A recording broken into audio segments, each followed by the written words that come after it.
Welcome, panelists, and thank you again to RAI. Let me just sort of put some context to today's panel discussion. I think the evolution of communication has been accelerated in recent times when the world was confined to their homes. And the only way people communicated with those outside has been through digital channels. And we've all done that in different forms and manner. Retail brands, especially, were inundated with messages from customers who were deprived of physical contact because they were all customers who were used to going to stores, feeling product, touching product, buying product, and now having to restore to digital channels imaginable. Video emerged as one of the best alternatives for face-to-face interactions. Having said that, the avalanche of messages and the limitation on manpower and work from home infrastructure, internet, space, time, raised operational bottlenecks, which only could be solved through adding omni-channel and automation on top of video. So clearly, video automation and omni-channel has been the trend in the recent past for customer communication. The question becomes, and for our discussion today, are retail businesses ready for that shift? Is there a need? Is this going to be a norm or a trend? Having said that, let me pose the first question to Rutger, founder and CEO of 24 Sessions. You're leading as 24 Sessions, a product globally now used by many brands. How have you seen this journey of video as a part of retail evolve before and then in the last 2 years, especially during this pandemic? Yeah, that's an interesting question. I think for quite a long time already, a lot of organizations and customers saw the potential for using video as a customer contact channel. But I think a lot of businesses have really struggled to properly implement it before COVID. Because customers, they weren't asking for a video call, right? So they ask for a convenient experience or a personal experience, but they're not asking to talk to you to a video call. So it's not like a direct customer need. Organizations have really struggled to implement it. Also, I think in part because the technology still wasn't there. Now, I think what the COVID crisis triggered in that sense is that we all had to adapt really, really fast, right? So all of a sudden it became a need. Organizations were super agile to change, to adapt to this new world. And customers started to experience the benefits of video, right? So they saw that it's actually a really personal interaction. It might not be the same as a in-person face-to-face interaction, but it's really personal. And at the same time, it's convenient, right? You don't have to travel. So I think while pre-COVID, a lot of organizations were talking about it and some were experimenting with it. And for example, in banking, you already saw quite some adoption, but in retail, it was quite limited. Yeah, during COVID and after COVID, it really transitioned super, super fast and even faster than I had expected. Thank you. Varun, to you had digital for the Tibella fashion. How have you seen this transformation, not only for your group, but overall as retail and video being a key part of omni-channel engagement with the customer? Yeah, so I think on the video side, I completely agree with what Rutger just mentioned, that, retail wasn't really using video. It was probably a few ad hoc cases. It was a store manager who was doing out of his or her own volition, and it was very ad hoc, right? And not measured, not driven. One of the key challenges previously, I think previous to COVID, was that expectation that video had to be that perfect solution, which was so seamlessly integrated with everything that, the moment the customer, started the conversation, all the information was flowing in and stuff like that, right? What COVID said, during the way retailers adapted during COVID was, it's not necessarily to have the perfect solution as long as you have a good MVP, which can go out, which can serve a consumer need, and where you build on step by step. And that expectation, I won't say reduction, but that expectation rationalization was very important for, for the adoption of video. Now, once you didn't have stores, as lockdown started coming up, you could still do delivery, but you couldn't get consumers in stores. So then video became the next option. And of course, e-commerce was a big option, but video, a lot of consumers still preferred video, not just in tier 1, tier 2, not just in tier 2, tier 3, but also in metros, in the so-called elite areas of metros, even brands which cater for higher end consumer sets. People just prefer talking to someone as opposed to, sometimes doing it on an e-commerce site. So that's where video really played that role. And I think now what's happened is there have been so many supporting tools to the video selling, right? Calendars, appointments, consultations, sort of guides, catalogs, which all enable the staff to do the video job, the selling job better. So now it's become much more mainstream and almost like a third channel of sales for any retail brand. Oh, fantastic. So Kanwaljeet, over to you. You're part of Welspun, a very large group into infra, steel, and obviously home textiles. How have you seen this? I remember going with the family or the wife to buy home textiles, and it was an experience, right? Because you knew the look and feel of your house. You wanted certain products that would feel good, look good, make you feel happy during the day, during the evening. How has that changed? And how's the customer now engaging, obviously, especially during the lockdowns when you can't visit a store and you still have to buy these things? Yeah, so thanks for the opportunity, Vinay. As far as we are concerned, or primarily I will speak in terms of apparel as well as home textile products, wherein till today, specifically if we talk about Indian market, one need to feel the product and see the product rather than going just by buying online or through e-commerce channel. However, as the other team members have suggested, that online was an option, e-com was an option, but a lot of studies have shown that millennials are the one who prefer the online option. But when, as you said, when you have to go with the family and somebody middle-aged consumer has to buy home textiles or an apparels, they just want to have feel or at least have a look, or they want to place it in their home and see how will it look. So these kind of solutions wherein virtual videos and through virtual catalogs, and apart from that, linking augmented reality, placing the product at your home just by clicking a video. These kind of solutions helped us to transform completely and onboard the customers and improve their experience in a different level. And apart from video, because we're talking specifically on video, but there are other digital initiatives which we launched, wherein may it be improving customer experience through putting some bots, or talking to them consistently and pushing the catalogs digitally. So which primarily used to happen physically on stores. So all those kind of initiatives have completely transformed the way we used to do the business pre-pandemic and post-pandemic. So definitely video, I would not say only from the communication perspective, but to also improve the customer experience. I think a video and a combination of augmented reality and virtual reality has created a different level altogether post-pandemic now. Oh, absolutely.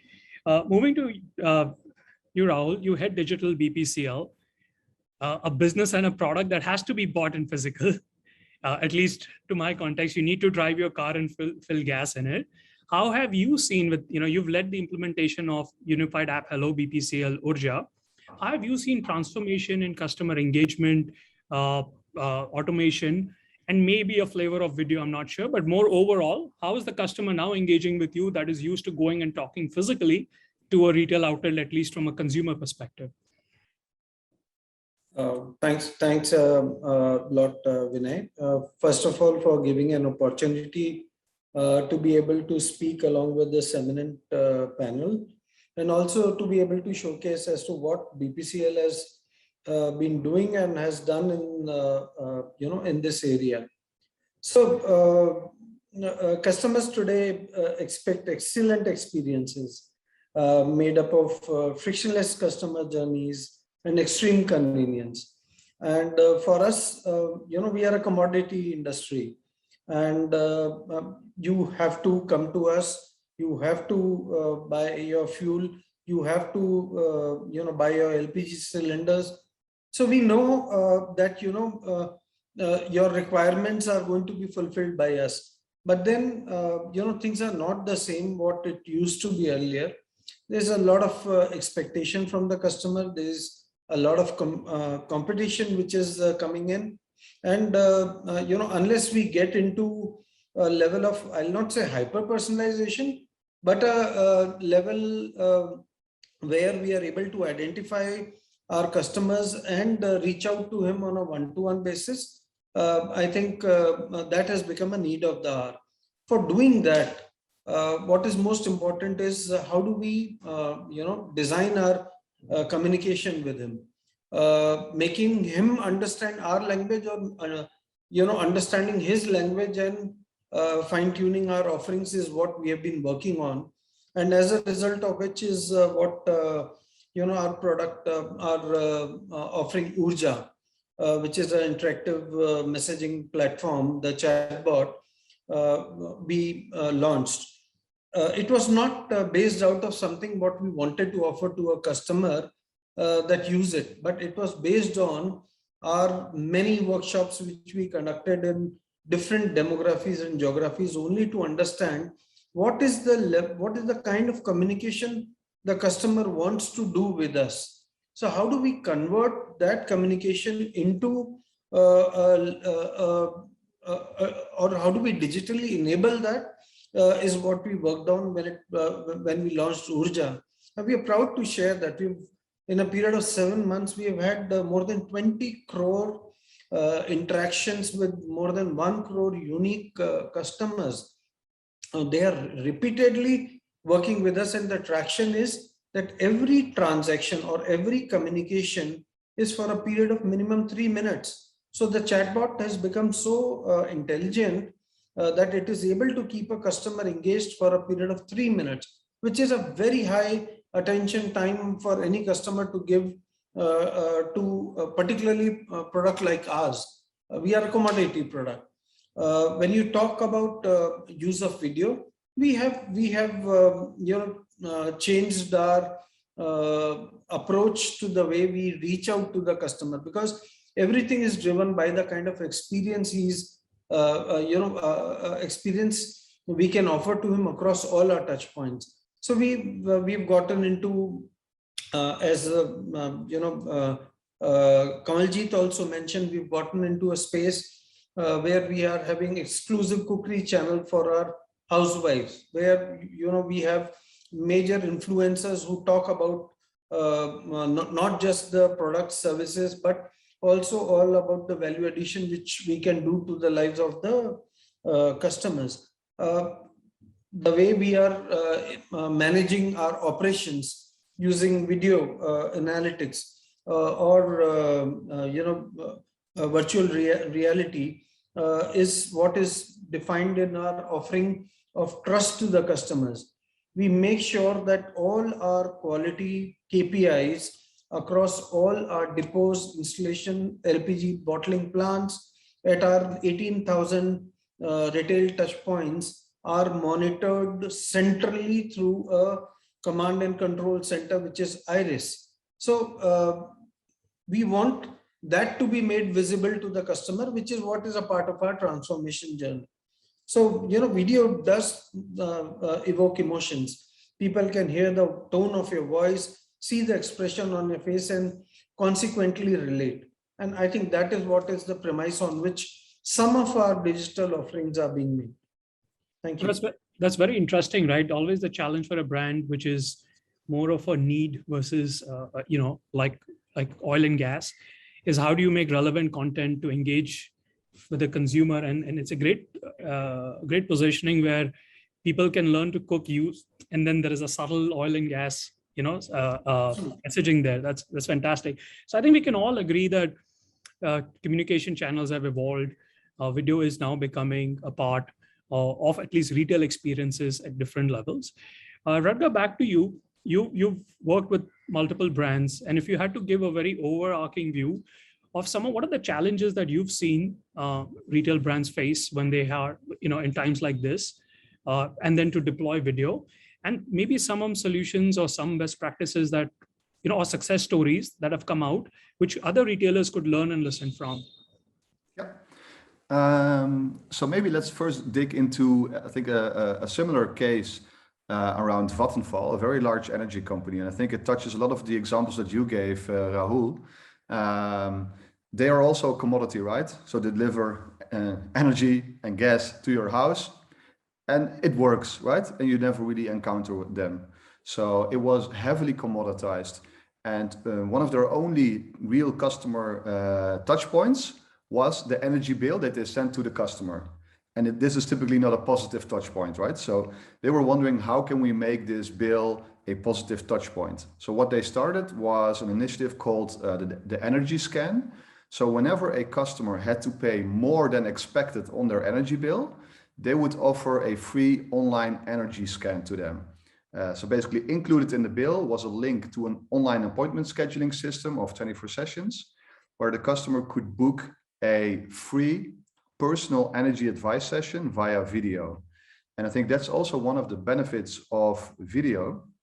It's convenience, remote, but it's also a really easy way to get someone into your house, right? To get someone into a local environment. So what they did is they established a mobile connection. The customer walked through their house in 15 minutes, basically shows everything in the house. The agent remote makes notes, does a script on the advice calculator, and in 15 minutes time, for free, they receive a super personal advice on how they can save energy, like insulation, doing flooring, maybe solar panels. And this started more as a marketing initiative by Vattenfall a couple of years ago, but it's now actually one of their primary services to drive loyalty in a market that's heavily commoditizing. And I think that's super interesting to see. So that's one of the things that we're seeing really in a commoditizing market. Have an initiative where you can truly make a personal customer impact, where they have a moment of wow and where their loyalty is basically won. Another example that we also see in, let's say, the energy or maintenance sector is, for example, visual inspections. And this could also be actually in furniture. So let's say you purchased something expensive, an expensive couch, or maybe a boiler for your house, and something breaks, right? So you could send over a mechanic to the house. That's very costly, takes a lot of time. Customer typically needs to wait a couple of days. Or you actually establish a video connection. You have a look at the on-site location, and maybe the customer can already resolve it, or you just have to order a spare part and it's actually already resolved. So that's a second use case that we're seeing more often now, visual inspections. So instead of sending someone from the organization to the customer's home, basically do the same thing through a remote video connection. Now, if you go more into retail and e-commerce, obviously a big thing is doing remote sales, remote advice. You do want to be careful on when and where you want to offer this. So what we typically advise is try to install video for high value conversations or high value products. Because if you look at all of the channels that are available, from chatbots all the way down towards face-to-face, like video is quite high in let's say the pyramid of interaction channels. So you want to use it for high value interactions, and you would want to use it for interactions that are complex. So it really helps that you can see each other, where it's personal. So trust is really, really important. Or as I mentioned, you just need to see the local environment and see what's going on. And for advice and sales, there are many examples. IKEA is doing cool stuff with, let's say, decorating your house or configuring your kitchen, for example.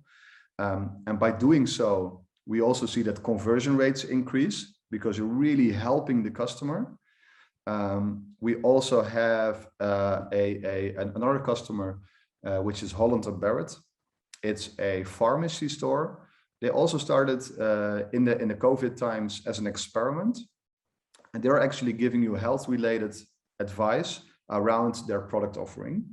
And now what did we see? Basket size increased by 70%. So that's like an insane result. Conversion after a video call is 50%. And interestingly enough, the conversion doesn't only happen to the online channel, but it actually can also help to drive customers back into the shop when it's open. So 30% of the post-video purchases at Holland & Barrett were actually done in the shop. So video is then really like a nice way to go really deep with the customer, and the purchase can be online, offline, wherever the customer wants. Thank you. Yeah. So Varun, with that, with that cue, we have established the need and the value proposition. But as Aditya Birla Fashion, you have a spectrum of products from lifestyle to fast-moving fashion. How is your customer engaged across this ladder of products, right? Because fashion is very personal. I like to feel, touch, and if I'm buying a more expensive product, I definitely want to see it, wear it, feel it. How's that changed, if any? And where do you see omnichannel, including video, in this ladder across the product stack in fashion? Sure. No, I think if you went back 2 years ago, 2-3 years ago, communications were completely impersonal, right? They were just general mail blasts or general SMS blasts or stuff like that, right? Or you had an ATL, which is not personal in any form. I think over the last pre-COVID, there's that movement towards at least making it segmented, making it more personalized. But still, personalization was typically textual, or it would mean an email which had some standard image, and within the 10 images, you're trying to personalize to that consumer. Obviously, nobody had thought of video as a method of personalization, right? And now what you're seeing is increasingly across brands. Brands are, and not just Aditya Birla, right? Across retail brands, and I get communication from brands. They are communicating to me not just on email, SMS, but they're sending it to me on WhatsApp. They have links on Facebook, which sort of redirect to the chatbot. On the chatbot, it already has your history, so it's starting a conversation which is more intelligent. And the whole thing, I think, is moving towards, almost like supporting the store with personalization, as opposed to, just some campaigns or communications which are centrally driven, which are almost independent of the store or independent of the front line, right? I think that personalization to enable that front line is becoming very important, and video is one of the best examples of doing that. Because like when Varun sends it out through a central CRM system, it's impersonal. When the store manager sends it out through WhatsApp call or some other way of connecting with the consumer, the same communication suddenly becomes much more personal. And like Rutger said, right, we get significant lifts in conversion, and I've seen that across brands, right? E-commerce, where you'd get 1-2% sort of conversion rates. Video, you get 8-10% conversion rates, or even higher, right? So that does show a significant jump in conversions, because now you're talking to a human being, and you can ask the questions, and they can solve your problems, as opposed to having to go through a wire loop. Oh, no, fair. Kanwaljeet, buying fashion, t-shirt, apparel is different from buying home textiles, right? Have you seen a difference in consumer behavior across these channels? And where have you seen the value proposition of an omni-channel engagement? Is it more sales because stores are not open, or is it more customer service and support, or more consultative in nature because I want to renovate my house, so I need advice? So where do you see a business like yours finding great value of omni-channel, and then obviously further clicking into video across these 3 or 4 engagements? Yeah, so the business like ours, I would say primarily the impact of the omni-channel, and I would say the not only the omni-channel, but it is the harmonized retail kind of giving a customer the best experience. So in our case, it has a huge impact on sales primarily, and then also on educating the customers, because the videos, as Rutger and the gentleman from ABFRL mentioned, that not only the sales part, but the DIY kind of a thing, or the selling or telling the key aspects of the product in a kind of a fashion like business has become very important. When the stores are closed, how would you launch your new product which has some different functional aspects, or beautiful colors, or some brilliant designs, or have some antiviral or antibacterial finishes? So video is the option which is left with you, and I think to educate the customers and to onboard the customers, to do the customer acquisition, and then later on converting into the sales, the video has played an important role. And not only that, coming to the next part of your question, uh, uh, so see, it's customer life cycle is a journey. I will acquire the customer, then I'll retain it, and everywhere I will have to see how the customer is behaving. I have to collect different data points, and as you know, the 80-85% of the users across the globe are now very comfortable with the online content. So the rise of Netflix and the YouTubes and the OTT platform, and you see the number of advertisements in the form of video which has increased in last 2 years in YouTube in a free version, is itself an opportunity for all the business houses to push a small content of your product or your brand, so that people get educated, the consumer gets educated, and then they build a kind of a faith, which otherwise pre-COVID era they were supposed to go to a shop and get that kind of experience, or go to a mall, or go to a shop and shop, or in some large store and get that experience. At the same time, when you retain a customer or acquire a customer, uh, it is very important for business like ours to have an integrated supply chain management systems, and wherein a lot of startups and a lot of new tech companies have come up with solutions wherein not only it is restricted to omni-channel, that if you don't get, you order on e-com and we'll supply you from the store. The things like Amazon Go, and then Walmart, and likes of Macy's following them, that you just go and experience the product in the store, and then you can later on order it through your mobile phone. So these kind of integration of supply chain, supply partners, products at the back end and at the front end, acquiring the customers and retaining them through various video of the products, and virtual experience, as I mentioned, through augmented reality. A combination of this has helped us to convert our sales on the e-com and online channel as well as on the offline channel by good percentage points. And we are looking forward to almost a 50 to 100% jump in next 2 years as far as the e-com channel is concerned, by integrating all these different initiatives and technologies. Oh, lovely. So Rahul, a very different two questions to you. You mentioned 20 crore plus engagements. What is the key that you would advise to all retailers in terms of simplicity, content, information, channels? Because that's a high volume and you need to be sure that your systems of automation are working. Second up, to Rutger's point of oil and gas, and I'm just sticking to the oil and gas, and you may choose to broaden the scope. Do you see consultative solutions or offerings even being offered in India, and are customers ready to take that, to open our houses, to show that I have, my electricity bill is so much or my gas bill is so much, and how can you help me reduce it? Because we all know, if you live in Bombay or these metros, that your electricity bill is soaring through the roof. So is that even a direction that you see us as, a consumer or country heading there? So interesting, and I have a whole lot of data points to support this. So interestingly, we are the only industry which has an access into the kitchen of every household. Okay, we have 85 million customers, LPG customers. We visit them at least 6 times during the year.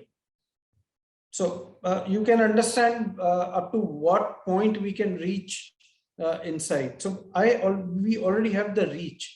Till now, we have been only focusing on providing that service and ensuring that we deliver a quality product and be done with it. But now we are moving to a different level. You first asked about the kind of communication. How did we train our bot? We trained our bot not by the way we professionals within the organizations assume that customer would understand, but we went to the villages, we went to cities, we went to schools, we went to oldies, we went to everyone to understand as to how do they book. I'm just giving you one use case. How do you book a cylinder? In Bihar, I mean, it's not this thing, they don't call it a cylinder, they call it a tanki. Okay, so you have to understand, your bot should be intelligent enough to identify that tanki means a cylinder, and is he asking for a new cylinder or a refill, is what you have to train the bot for. So that is how we have built in that kind of smartness in our bot and trained it over a period of time that it can identify as many synonyms which exist not only in the Webster's but also in the Indian language or demography, that the bot is able to respond to them, and that is why the traction. We are now enabling a voice bot. Okay, we are enabling the voice bot. So the customer who cannot read or write or type, he can just record a message and the bot will respond to him in the same language. So that is where we are reaching. We wanted the customer to have communication channels available to him at his convenient time, in his convenient language, and at his convenient location. That's it. The moment we achieve that, we have the customer's attention. And with that, I can do whatever I want, cross-selling or this thing. Just to give you two more examples. On the same bot, when the customer asks us a query, we push him one of our offerings. So one of our offerings has been visit a retail outlet or a petrol pump and avail a 20% discount on quick oil change at our petrol pump. We've had tremendous success of this offering. We've got almost 11,000 leads, business leads, new business leads on our bot, where the customers have themselves come to us evincing their interest in our products and services. Now today, you know what is the cost of acquisition of a customer, and here is a bot which is enabling you to do that. And how did you make that happen? I mean, there was some intelligence which you built over a period of time. That is what is enabled, and for that you need to sit and live a life of a customer and train your bot accordingly. I think that is what we have done. That is what we have done. Oh, that's fantastic. And yesterday I was part of a panel discussion that also focused and emphasized on customer obsession, customer centricity. Rutger, back to you. So we've heard inspection, consultation, high value premium items. We're speaking here on technology in retail, and India has tens of thousands of retail businesses and brands of various shapes and sizes, and also has a very dynamic landscape of connectivity, good and bad, depending on even the pin code or which part of the house you are. But the best part is everybody has a device. How do you see brands, businesses, small, big, or large, benefit from this omni-channel, including video? And what would be the simple use cases that you would advise or you've seen being successful? Because sometimes brands say, oh, I need to do all this. No, it could be very small things, very simple things. Could you shed some light there? I think it's really all about what Rahul also mentioned. If you have this dialogue with the customer, right? So if you are available, right time, right channel with the customer, and you are in a mutual dialogue, then cross-sell, upsell, loyalty, it will come natural. So I think if you're relevant in those conversations, it will become natural. What I've really learned in doing video customer contact for the last 6 years is, as an organization, try not to make too many assumptions obviously, yeah, you have ideas or where it could work, and we have guidelines for that. But also just sometimes give it to the customer and let them decide where the value is. And quite often you're actually surprised. So we, for example, have a customer, they're providing hearing aid solutions. And now we found out let's say a secret benefit of doing video calls that we never imagined. So a video call actually goes directly into your hearing aid device. So it's now a better way of onboarding a customer than forcing them to come to your shop and doing it there on site. So there are so many surprises that I've also had in really cool stuff that works. As I mentioned already, Holland & Barrett, this drugstore, they started doing advice for a certain range of products with video. It didn't really work. But then one other category, and this was the category that was all about like sensitive topics around sexuality, that all of a sudden started to have a lot of traction. And what we learned afterwards is, okay, these were complex topics to discuss. Online in the web shop, they couldn't answer it. But in the shop, people were afraid to ask those questions to the store agent. So now video became this perfectly safe, secure place where they could have these conversations. And now this is like the primary channel they're discussing over video. So that's what I mean with don't make too many assumptions. Really just make sure it's in the customer journey. You offer it and the customer can choose the channel and have it fit for them. Now, coming back to your second question, what are pragmatic ways to do it? We've also seen that it can really improve the productivity of your physical stores. And I think you can do that in two ways. So let's say you have a physical store selling electronics devices, for example. And to make sure that the physical store can handle the peak capacity that you have during a day, you need to have 3 store agents there in the store. But as we all know in retail, like maybe 10% of the day, you actually need those 3. And the rest of the time, 1 person would actually be enough to cover the traffic that comes in, right? This is a classical retail example that we have. I think video can help you solve that in 2 different ways. So one way would be to say, hey, this physical store now only needs 1 person to be in the store, and we put a kiosk in there. And if traffic flows in really fast, people can always go to the kiosk, and the kiosk can literally be an iPad, right? It doesn't have to be complex. Anybody can put a tablet in there. And that kiosk can actually connect people to an advisor, highly skilled, like super specialized, maybe in TVs or washing machines or whatever, super skilled. And they are in the contact center. So with a relatively small team in the contact center, you can serve all of these local branches, manage their peak capacity. So that's one way to increase your productivity. Obviously, that would imply that you need less people in the store. If you don't want to go into that direction, there is a second option where you say, okay, we have this idle capacity in the store. So when agents in the store are not helping customers, they can actually connect online and be this online advisor for people shopping online. And we've actually seen both examples really work. And this really, really greatly increases the productivity of your sales organization and your local branch network. That's very interesting because I'm sure solution service providers listening to this would jump on the idea of a video contact center outsourced for brands and businesses. Warren, back to you. So we agree omnichannel is good, video is good, automation is good, but then it also has, a requirement or need on consistency. Rahul's able to build it across multilingual, has the resources or teams or a good partner to help him. But what would be your advice to brands and businesses on building that consistency? Because you still want to maintain that brand experience, the brand engagement or customer engagement. And then it changes across different channels, right? How I talk to a brand or a business in a store versus a chat versus a video completely changes. There's background noise.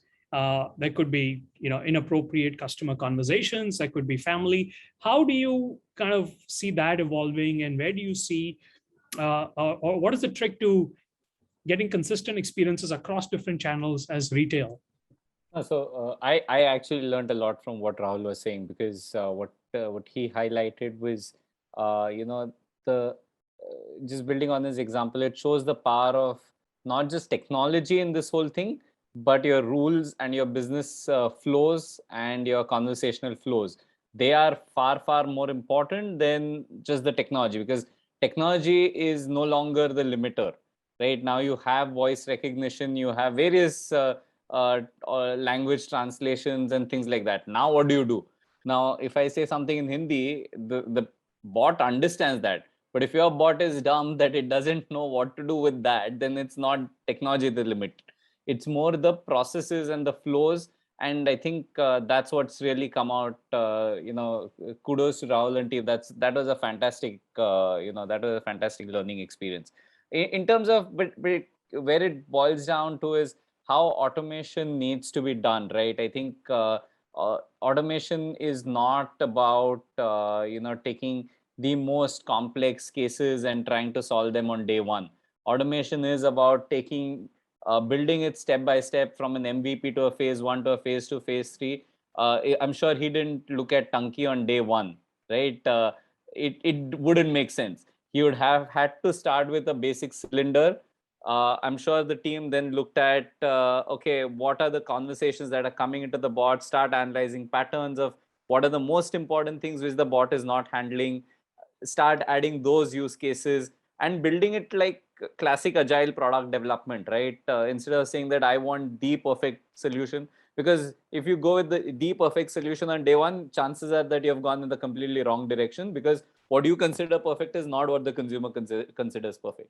So I think that automation starts with solving core business, starting with absolute fundamental business problems, consumer CX problems, customer service problems, FAQs, things like that, basic stuff.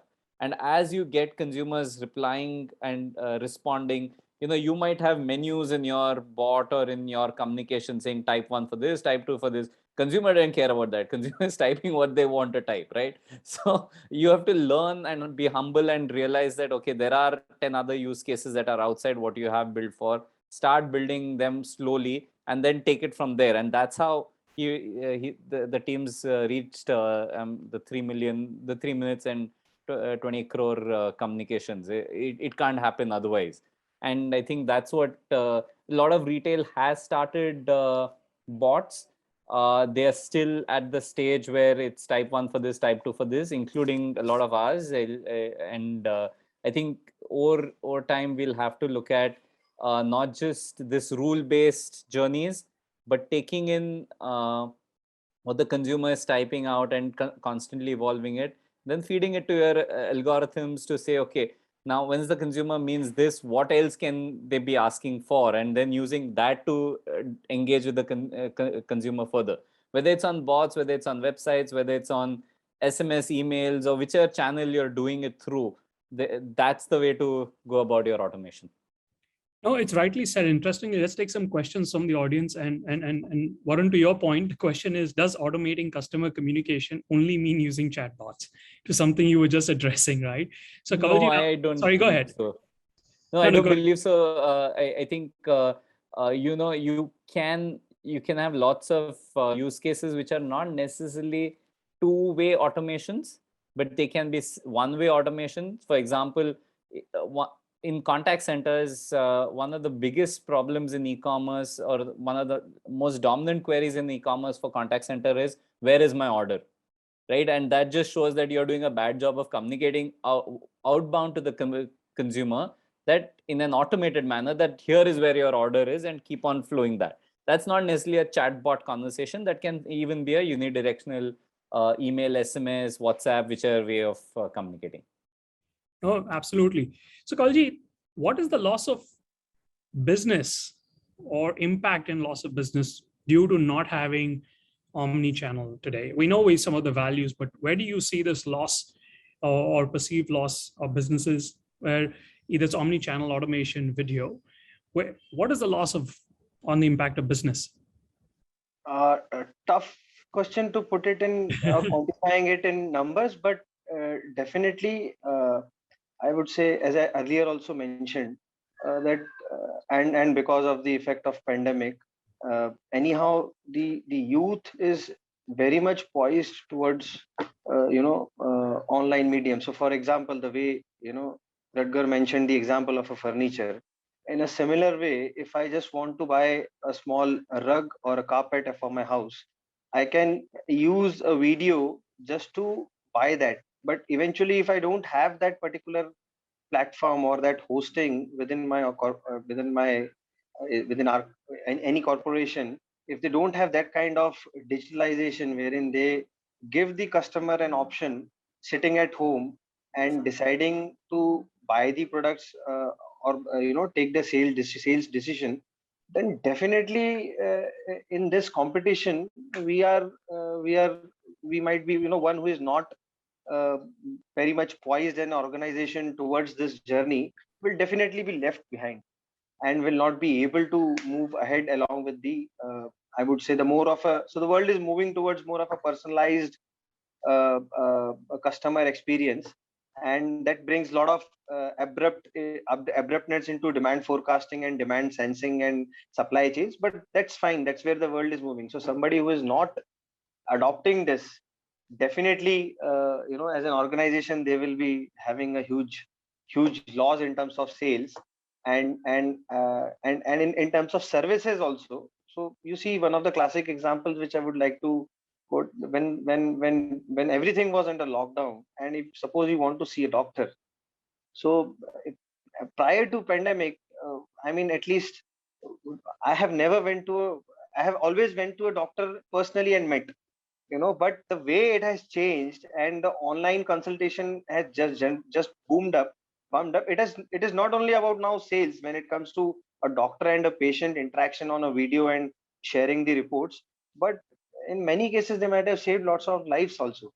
So definitely, video beyond business has also a different uh, purpose altogether, wherein healthcare and these kind of medical facilities can also save some lives, which is beyond business, or you can say this kind of an humanitarian angle to that.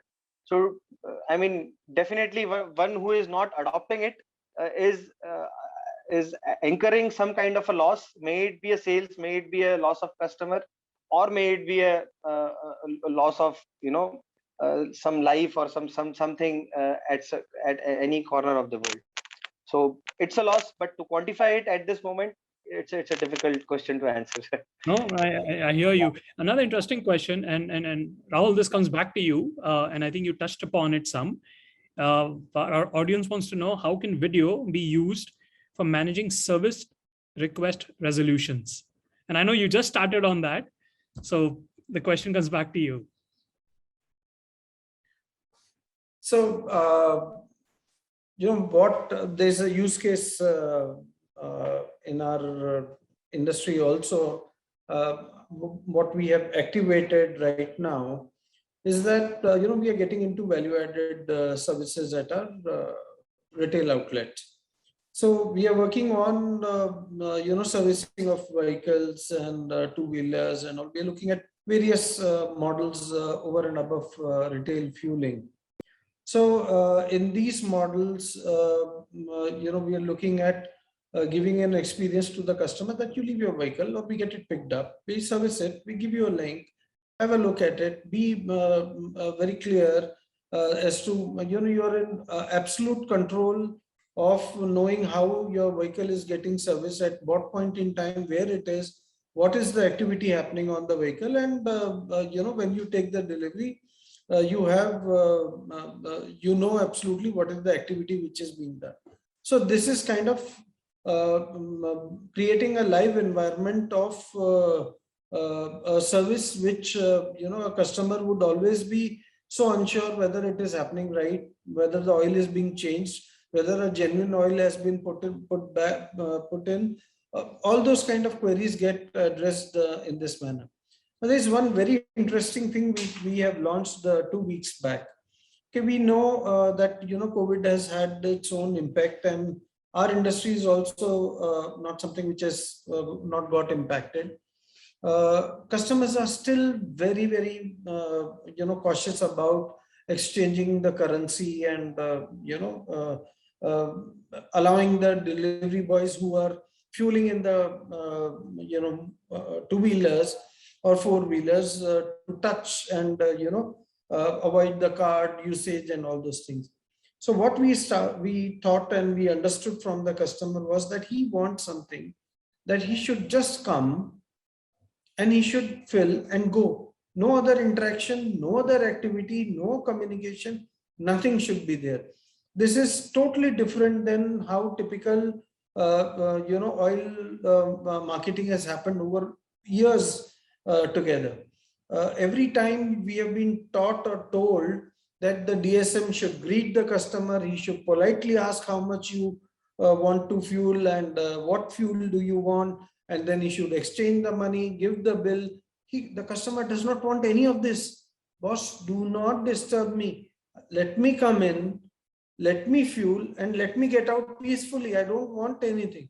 So this is a shift which has happened, and how do you prepare to handle that? So that is what we have done. We have created on our Hello BPCL, our unified app.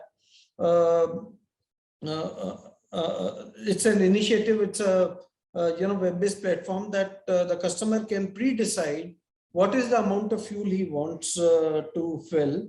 He gets whatever banking partner is there on his mobile, whether it is a UPI or a Paytm or whatever, gets activated. He makes the payment, and there is a voucher which gets generated.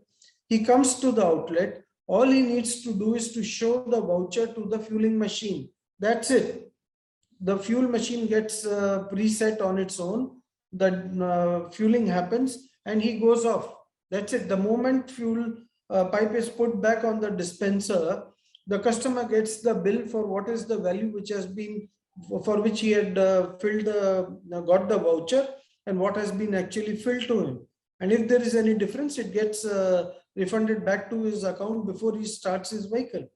So you have to change your offerings. You have to remodel your business processes in a manner where the customer's requirements are getting fulfilled. Now, for the communication required for this activity is something what we are now working on. We wanted to test this model. Just to give you the small stats, we have launched this 7 days back in 12 cities at 780 petrol pumps. We have had 1 lakh transactions already. The customers are gung-ho about it because they know that they don't have to now interact, they don't have to touch anything, they don't have to give their cards, or they don't have to exchange for a 500 rupee note, they get back 200 rupee note. All those things are completely eliminated. So that's wonderful. So we have 5 to 6 minutes left. I want to pivot slightly because it's always a question, all this data, communication, engagements, personalization, and then add a layer of video leads to a question of security, privacy, and who should have what. So Rutger, first to you, working with customers across banks, and banks have done video KYC. We see NBFCs doing it. We see retail doing it. We see retail. What are the suggestions? What are the challenges when it comes to user privacy, recording of sessions?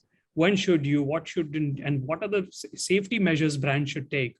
Because you're no longer on a digital chat, you're in somebody's home with visibility across a lot of things that are there at their home. So some light on that would be great. Yeah, I mean, obviously, if you're discussing sensitive topics with your customers, you need to make sure that the technology by nature is secure. So that's like the basics, encryption levels, all of that. And most of the video technology nowadays is secure, so has those standards that are, let's see, for me, are the minimum standards. What we've seen in banking the last couple of years is that there has been phishing attempts with actually phishers using Teams or Zoom, sending random emails to customers of banks and trying to get them into a Zoom or a Teams conversation and stealing customer data. So I think besides like the technological security, you also want to make sure that the process is secure so that your customers know that they're actually talking to you, right? So that they're talking to Metro Brands or that they're talking to Welspun. And a very easy way to validate this is by making sure that you actually do the video calls on your own website, so on your own domain. And that's why we also make sure that the video calls can be embedded into the customer journey on the domain. So your end customers do not have to worry that someone else is posing as your brand. I think that's really important in terms of security. So the branding should be on point, domain should be on point, everything should be encrypted. Now, second to that, data. I think data always has two sides of it, right? So there's privacy, but there's also the potential benefit of actually using that data. And if you look at recordings, for example, so a lot of banks are required to record the investment conversations they have with customers, right? For compliance purposes, they need to record it. But the customers, they don't really like it because it's their data, it's their face, it's their information. However, if you change it around and you actually say, hey, we're recording this, if you want, you can actually also get the recording customer. Then you can rewatch the conversation we've had. It's difficult topics that we're discussing, right? Maybe a mortgage is a difficult concept, or maybe your partner wasn't able to join the video call. By recording it, we can actually share it with you, and then you can show it to your partner, to your parents, whoever you want to show it. So what we always try to do is also try to, again, there have a benefit for the end customer, and then they also better accept that data can help to improve the service. Absolutely. So quick, rapid fire to Varun, Kanwaljeet, and Rahul. Varun, to you first. We've spoken of the past, we've spoken of the present. Kumar mentioned yesterday, in India, we're always thinking of the future. Astrology is big for us. So where do you see the future of omni-channel engagement, communication? Where do you see this going? So I and think a question to the rest after. I think two ways. One is what Urja is doing in many more spectrums, with many more applications across, right? Saying how do I get an omni-channel communication, which is not just about email, SMS going at the same time. That's not omni-channel, but how do you have bi-directional responses, each one adding to the other? So it's more business flows and business rules as opposed to technology. It's more about how you stitch those flows together and feed it into technology to create that experience. That's one. The second one, from a fashion retail perspective and video, I would look at how we is the adoption of virtual drape-ons and virtual try-ons, where my e-commerce specifically has a problem with on this. So if I see a shirt on e-com, I take a photo of myself and I can drape it perfectly onto my body, and I can actually experience it 3D, 360 degrees. That makes returns lesser, and that makes the consumer experience better and conversions higher, as well as making giving more confidence. So those are my 2 points. Thank you. Kanwaljeet, quickly to you. Where is the future? Yeah, so taking a lead from Varun and summarizing it, future, I believe, is omnichannel will stay, but its definition is going to change, and there will only be one channel, which would be a customer, and everything will be customer centric and revolve around customer. It will not only be supplying or fulfilling the customer requirements, but the experience of customer will have to be brought to a different level through omnichannel, and the definition will definitely change in a decade to come. Currently, it is only restricted to just supplying through multi-channels, but it will definitely change, and customer will be center of everything. Yeah. Rahul, a last word from you to wrap up the. Change is the only constant thing. Be geared up for the change. Just keep listening and observing your customer, and I'm sure you'll have your play right. Thank you. Oh, fantastic. Thank you, panelists. Thank you for listening, sharing your insights into omni-channel automation and how video is playing some part or key part into that. We're confident the audience has enjoyed, and thank you for taking time.